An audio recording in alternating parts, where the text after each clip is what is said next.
Hello बच्चों, हमारे 9 class के लर्निंग ऐप में आप सबों का स्वागत है। पिछले क्लास में मैंने जीव विज्ञान अर्थात बायोलॉजी का इतिहास पढ़ा था और आज हम क्लास 10th का एक टॉपिक लेंगे जो फर्स्ट चैप्टर है। वैसे तो उसका फर्स्ट चैप्टर लाइफ प्रोसेस है, जैव प्रक्रम। तो जैव प्रक्रम के बाद जो है जो चैप्टर है न्यूट्रिशन अर्थात पोषण, तो उसी को हम लोग देखेंगे। ये चैप्टर है न्यूट्रिशन मतलब पोषण। ठीक है बच्चों, बेटा ऐसा है कि थोड़ा थोड़ा सा आपको ध्यान से समझते चला जाना है। न्यूट्रिशन मतलब हुआ पोषण। पोषण किसको कहते हैं?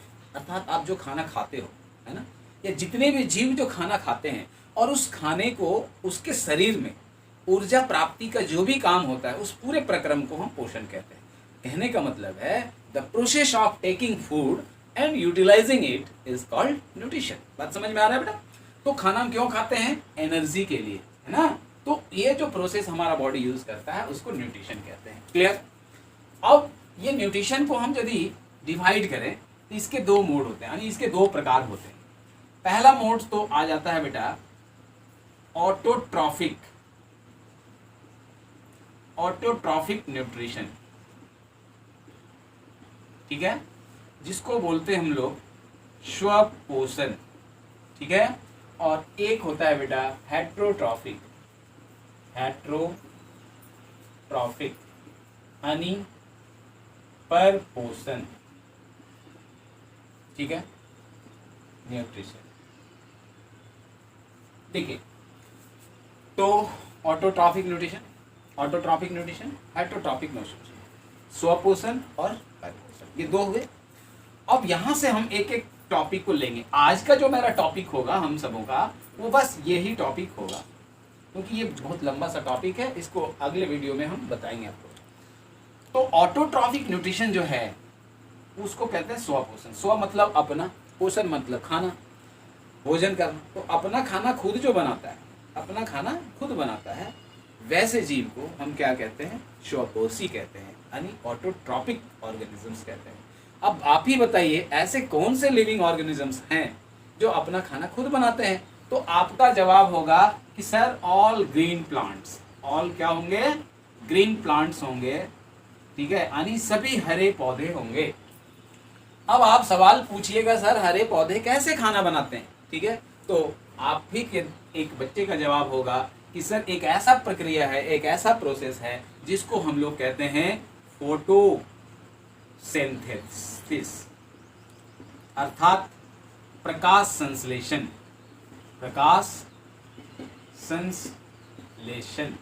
ठीक है बेटा, प्रकाश संश्लेषण। अब आप पूछोगे सर प्रकाश संश्लेषण क्या होता है?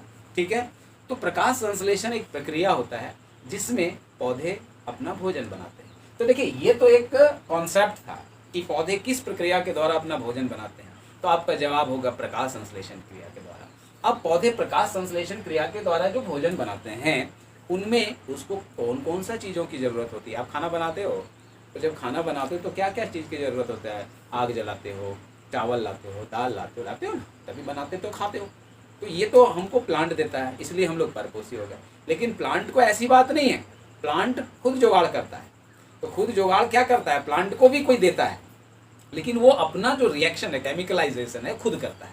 तो देखिए, चलिए देखते हैं कि फोटोसिंथेसिस प्रोसेस में, प्रकाश संश्लेषण में क्या क्या होता है। पौधे की आवश्यकता क्या होती है? खाना बनाने के लिए पौधे की क्या आवश्यकता होती है? तो पौधे को 4 चीज़ों की आवश्यकता होती है बेटा। पहला चीज़ है वो है CO2, carbon dioxide. Carbon dioxide कहाँ से मिला इसको? एटमॉस्फेयर से।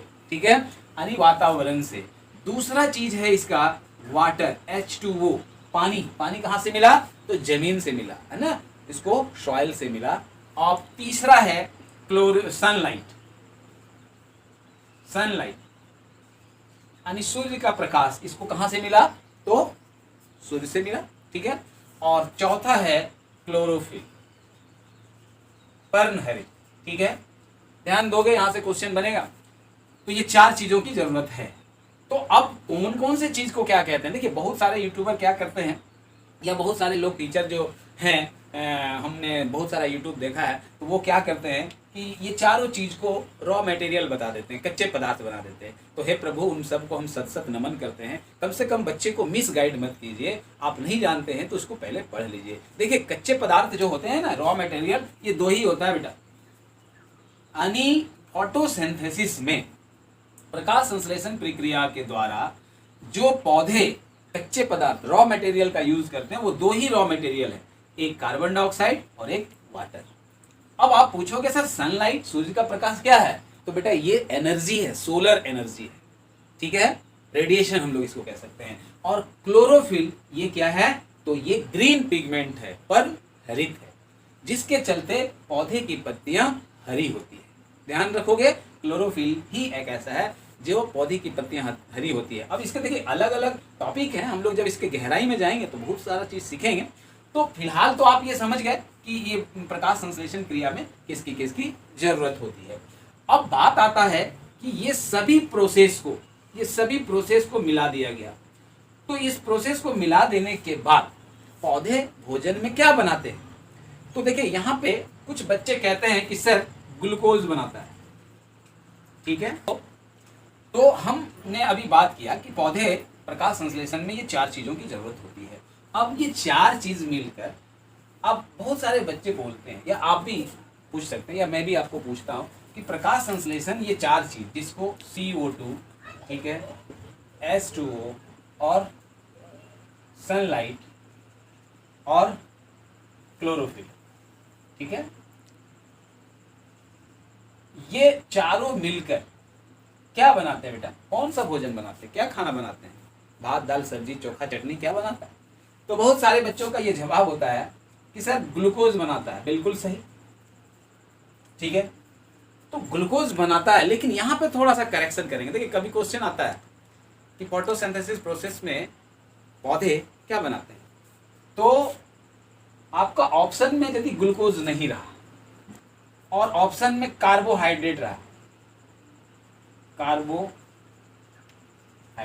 ठीक है, कार्बोहाइड्रेट रहा, तो कार्बोहाइड्रेट ही इसका राइट आंसर।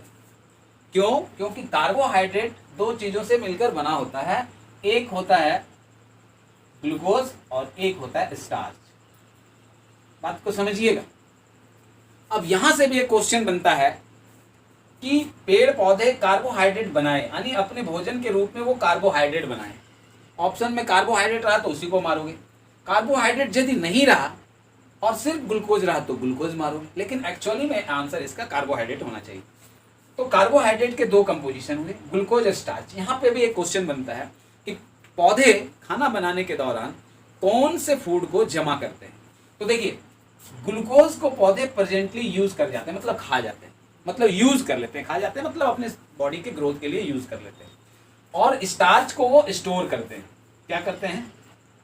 स्टार्च को वो स्टोर करते हैं। देखिए यहाँ पे क्वेश्चन आता है कि पौधे किस फूड को स्टोर करते हैं, तो वो स्टार्च को स्टोर करते हैं, स्टार्च को जमा करते हैं। आप देखते हो आलू खाए हो ना, आलू स्टेम है या रूट है? तो आलू स्टेम है। कैसा स्टेम है? मॉडिफिकेशन ऑफ स्टेम है। ये पोटैटो जो है स्टेम का एक मॉडिफाइड, वो फूल जाता है, उसमें स्टार्च होता है, वो जमा करता है, ठीक है। तो ये स्टोर करता है। स्टोर क्या करता है? स्टार्च को करता है। अब आपको यहाँ पर बताता है कि ये फोटोसिंथेसिस का जो प्रोसेस हुआ, इस फोटोसिंथेसिस के प्रोसेस में आपको इसके कुछ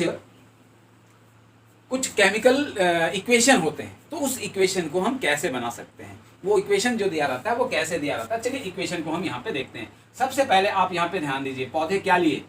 CO2 प्लस, उनको क्या चाहिए? वाटर, H2O प्लस, क्या चाहिए उनको? सनलाइट। तो चलिए हम यहाँ पे सनलाइट नहीं लिख के हमने सूर्य भगवान का फिगर बना दिया, ठीक है। अब पौधे क्या बनाए? ग्लूकोज, अर्थात कार्बोहाइड्रेट और स्टार्च एंड ग्लूकोज। तो ग्लूकोज का केमिकल फॉर्मूला क्या होता है? तो उसका फॉर्मूला होता है C6H12O6। अब ये क्या करते हैं? इसके साथ वो क्या करता है? इवेपोरेशन भी करता है, यानी वाटर का रिलीज भी करता है, ऑक्सीजन भी रिलीज करता है, यानी O2 को वो रिलीज करता है, ठीक है। तो अब देखिए हम यहाँ पे क्या करेंगे? बैलेंस करेंगे। तो बैलेंस कैसे करेंगे? तो बैलेंस करेंगे तो यहाँ पे कार्बन कितना 1 है, यहाँ पे कार्बन कितना 6 है, तो हम यहाँ पे 6 कार्बन दे दिए, तो 6 कार्बन इधर हो गया, 6 कार्बन इधर हो गया। लेकिन ऑक्सीजन की संख्या कितनी होगी, 6 दूनी 12 और 1 13 हो गया। जबकि ऑक्सीजन यहाँ कितना है 6, तो ऑक्सीजन यदि हम यहाँ पे 6 दे देते हैं तो 6 दूनी 12, 6 18 ऑक्सीजन हो गया। तो हम यहाँ पे यदि 6 दे देते हैं तो देखिए कितना होता है, तो होता है 6 दूनी 6 ऑक्सीजन और 6 दूनी 12, 6 18 हो गया। हाइड्रोजन को लीजिए कितना है, 6 दूनी 12 हाइड्रोजन और यहाँ पे 12 हाइड्रोजन। तो हर दृष्टि से ये हमारा बैलेंस हो गया। देखिए ध्यान रखिएगा, कभी कभी क्या होता है किसी इक्वेशन में यहाँ पे H2O भी H2O यानी हाइड्रोजन जो वाटर है उसको भी लोग रिलीज कराते हैं, इवेपोरेशन के द्वारा होता भी है, जिसको हम आगे आपको पढ़ाएंगे। ठीक है, आपको सिर्फ ध्यान रखना है कि वो ग्लूकोज बनाता है, ऑक्सीजन को रिलीज करता है और इवेपोरेशन में वाटर को भी रिलीज करता है। तो जब हम वाटर को यहाँ पे निकाल देंगे ना, H2O जब हम निकालेंगे तो फिर बैलेंस की प्रक्रिया अलग हो जाएगी, यहाँ पे 12 हो जाएगा। तो वो आपको नहीं याद रखना, सिर्फ इतना ही याद रखना है, ग्लूकोज और CO2 यानी ऑक्सीजन को रिलीज करता है।